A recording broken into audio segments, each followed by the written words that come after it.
It's 2025, and I know a lot of people are anxious about where the world is heading, about our global order or lack thereof.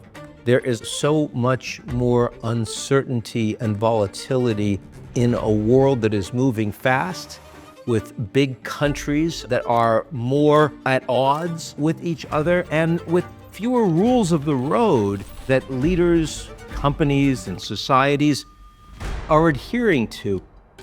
Every year, for about 20 years now, we've put out this top risks report, and I'd like to take you through our top risks for 2025.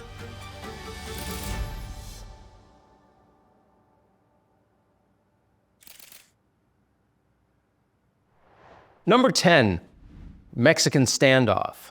The U.S.-Mexico relationship is under a lot of pressure in the coming year, more than in the first Trump administration. There's more that the U.S. wants the Mexicans to change, demands that the Mexicans change. You've got a larger trade deficit between the U.S. and Mexico. You have lots of Chinese goods that are going through Mexico into the United States that the U.S. isn't happy with. You've got, of course, a continued illegal migration issue with lots of people coming into the U.S., including through Mexico from other countries around the world, especially Latin America. And you've got a lot of fentanyl coming into the U.S., creating a bigger drug crisis.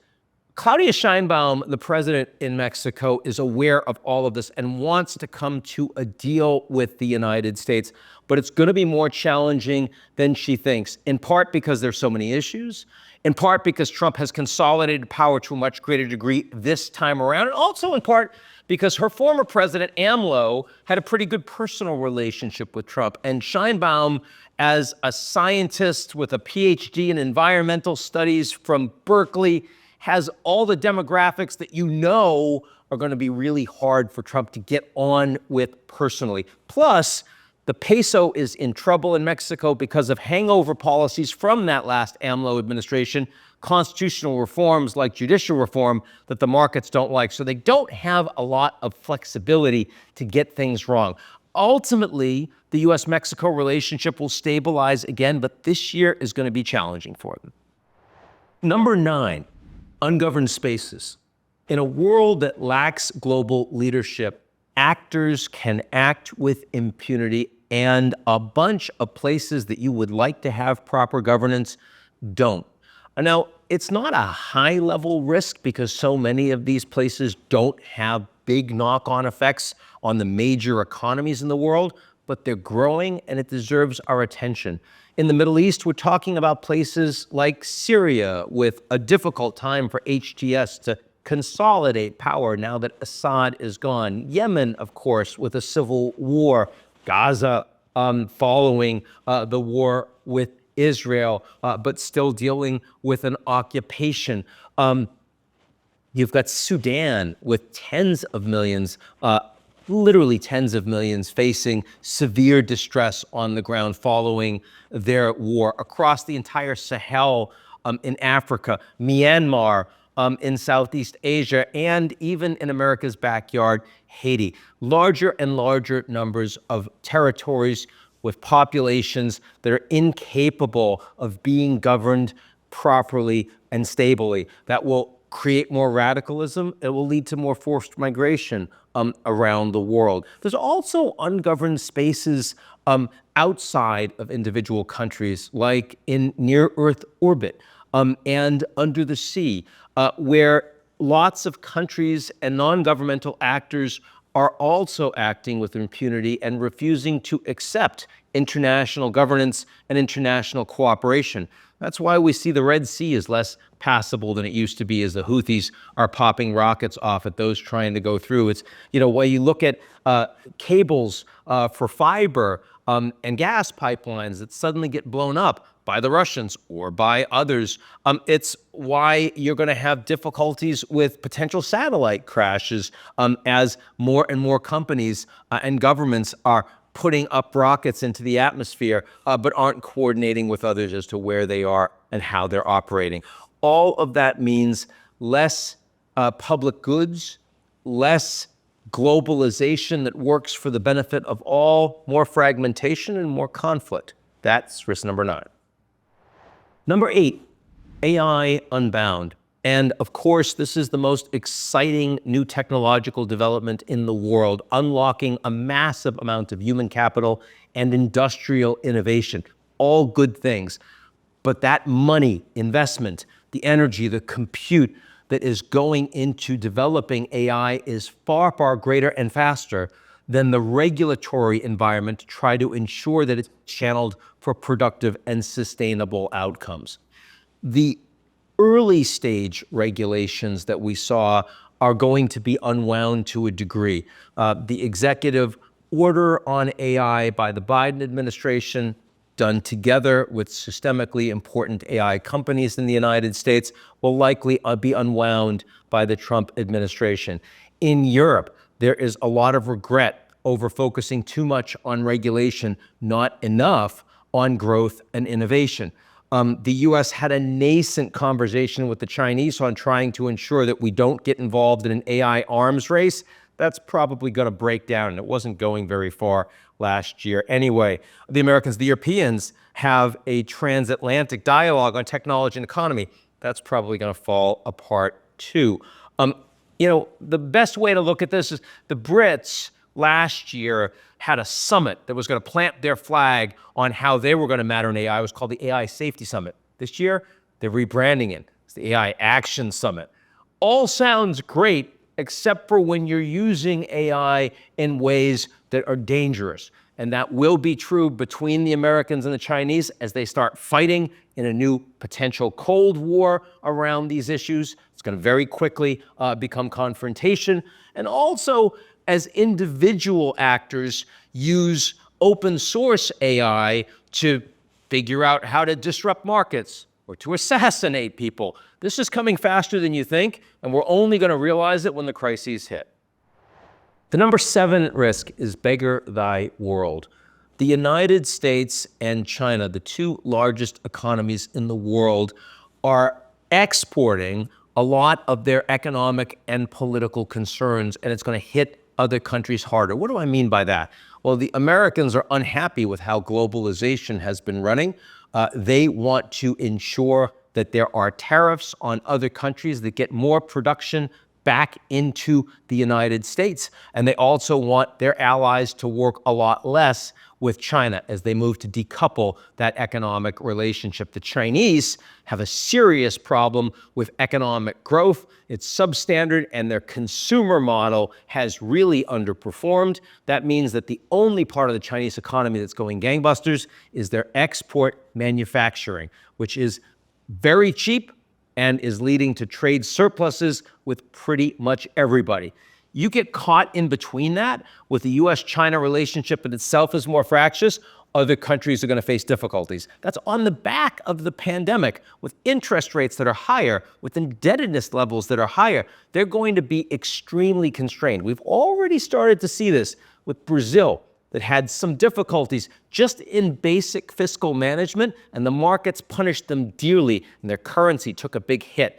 Emerging markets and developed countries around the world are facing more challenging economic environment because the Americans and the Chinese are engaged in beggar thy world policies.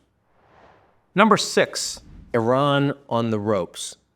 The biggest risk in the Middle East this year is Iran. The wars in Lebanon with Hezbollah, in Gaza with Hamas are largely winding down, should effectively end this year, but Iran is the principal enemy of the United States and of Israel, and it's increasingly likely that they're going to do something about it. Iran's very weak. They've lost their axis of resistance, essentially the empire that they had to project power across the region. Hamas has lost, Hezbollah has lost, the Syrian regime has been overthrown. And what that leaves them with is a very poorly functioning economy.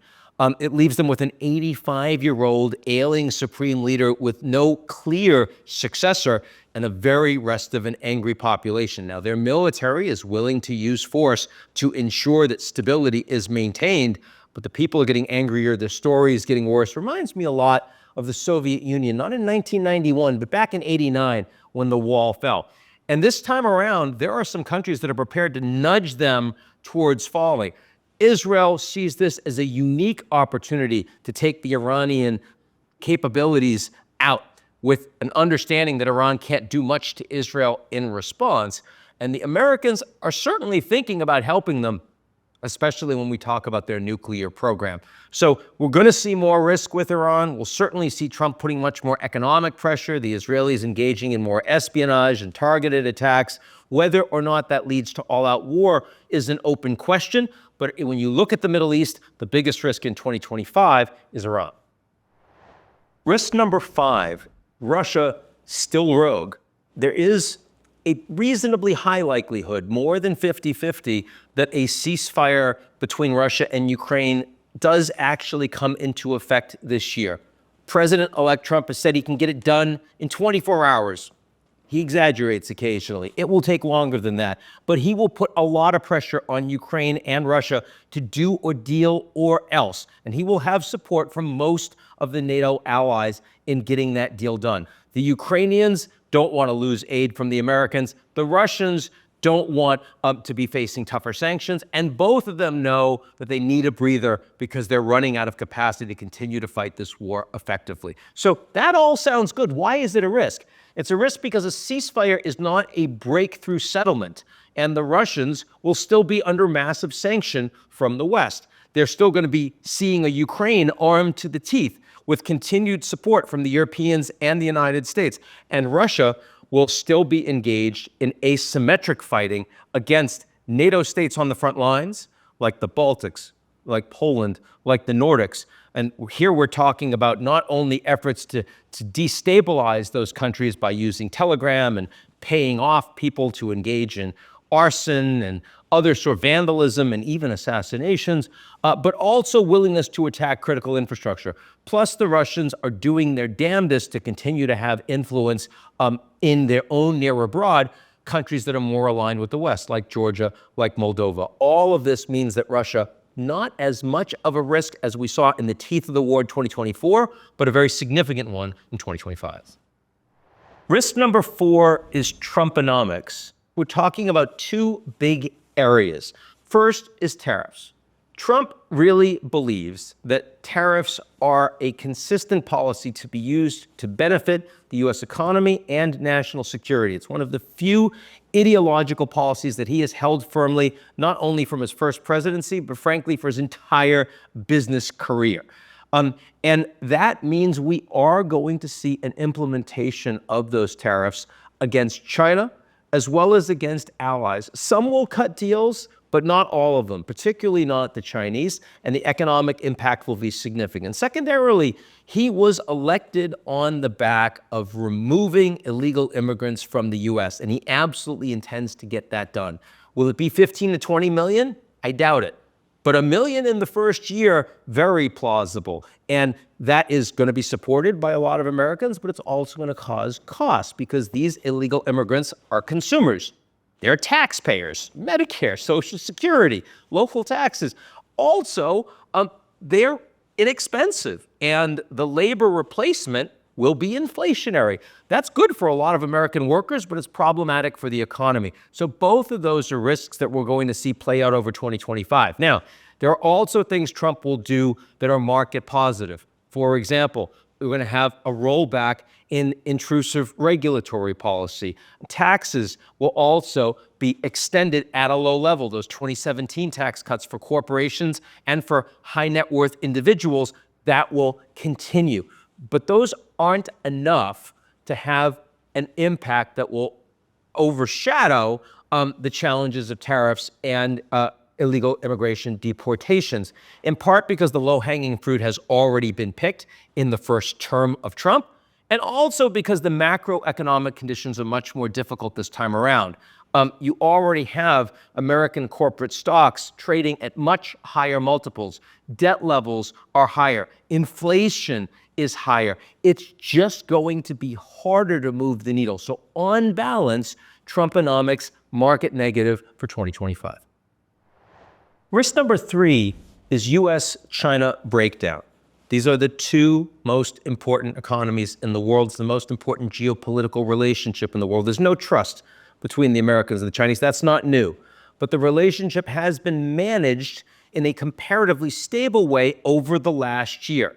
In fact, since Biden and Xi Jinping met at the Woodside Summit in California 1 year ago, November, 25 different high-level channels of regular engagement of the U.S. and China have been set into motion. That's not where we're heading with the Trump administration. Much higher desire to hit the Chinese hard.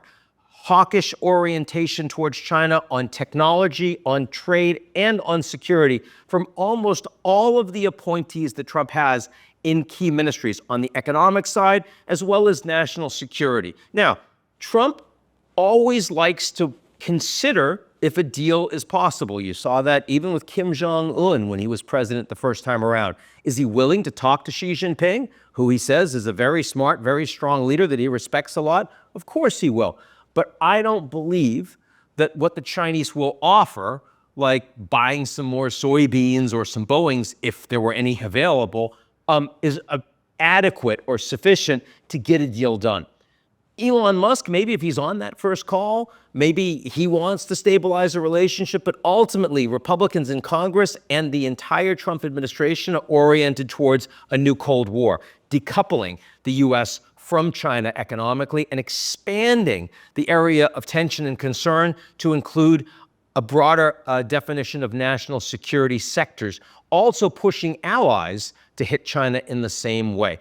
All of these things imply that we will see a tit for tat from China, and the two largest economies in the world will end up not in a managed decline, but an unmanaged decline. And that is very significant for geopolitics and for the global economy. Risk number 2 is rule of dawn. The founding fathers in the United States believed that rule of law was very important and was not guaranteed, and you needed checks and balances in the U.S. political system to ensure that rule of law didn't become rule of man. Well, it turns out that we have a very strong president coming in place who's not all that interested in checks and balances. He wants to be the decider. He has much more consolidated power around him this time around than he did as a first-term president, both in the GOP, the Republican Party, who are riding his coattails as opposed to the other way around, and in his administration, where he has appointed loyalists across the board, as opposed to well-established and respected Republicans like Mike Pence or Mike Pompeo, Jim Mattis, Nikki Haley, all of those folks that were meant to reassure the party faithful that Trump wasn't going to break too much China. This time around, he's in charge. So his ability and willingness to do whatever he wants is unprecedented. It also comes on the back of Trump feeling that the Democrats and the so-called deep state used the power ministries in the United States, the Department of Justice, the FBI, and others, to be weaponized against him. Investigations, trying to throw him in jail. And so he wants to ensure that can't happen, that he wants to use those departments for his benefit. And that will lead to investigations. It'll lead to a chilling effect of political opponents to Trump. You also have Elon Musk, the wealthiest, most powerful individual in the private sector in the world, and his relationship and his closeness to Trump is unprecedented. Imagine if we were looking at India and the Prime Minister of India in his phone calls and meetings with heads of state or with CEOs had Gautam Adani take part. We would say that India was becoming an oligarchy or a kleptocracy. That's exactly what's happening in the United States right now, but it's being normalized, and it is utterly freaking out other countries around the world who are really unhappy about that development, but are scared of taking on Elon too hard because, well, he's effectively a national champion for Trump, part of the military-industrial technological complex. And what would happen to the U.S. relationship with those countries if suddenly Elon falls out of favor? So all of that is to imply that the rule of dawn is creating a large amount of unpredictability in the global geopolitical environment. Unpredictability means risk. And our risk number 1 for 2025 is the GZERO wins. A GZERO world, a world where there are no global leaders, where every nation is for itself. That is a global disorder that we've been heading towards for a long time now, because the Soviet Union collapsed and Russia was not integrated into the West, and they're angry about it. Because China was integrated into the global economy, but did not align with the United States and the West politically or economically, and the West is unhappy about it. And because lots of people in the West, especially the United States, felt like their own leaders weren't representing them, and they're angry about it. For all of those reasons, we increasingly see that leaders around the world are less interested in an international community or common values or standards or institutions or rules of the road, and instead doing what they want for their own benefit. In other words, we are heading towards the law of the jungle, where the powerful do what they will and the weak do what they must. That's a dangerous place to be. The United States is not in decline economically, from a security perspective, technologically. All of these ways, the United States is actually much stronger than both its adversaries and its allies this year. Its adversaries, China, facing all of their economic challenges at home, the Russians in severe structural decline, Iran on the precipice, having lost their empire, but also America's allies around the world, South Korea in disarray, the Canadians, Trudeau just resigned, Germany, the government's fallen apart, France, same thing. Anywhere you look, the allies look weak, and so they're playing defense. They're just hoping that the US doesn't decide to shine a light or post a tweet against them. This is an environment where we lack global leadership. The GZERO world and America First are working together in lockstep, and that means more ungoverned spaces, more rogue actors, more geopolitical instability, and more conflict. That's where we're heading in 2025.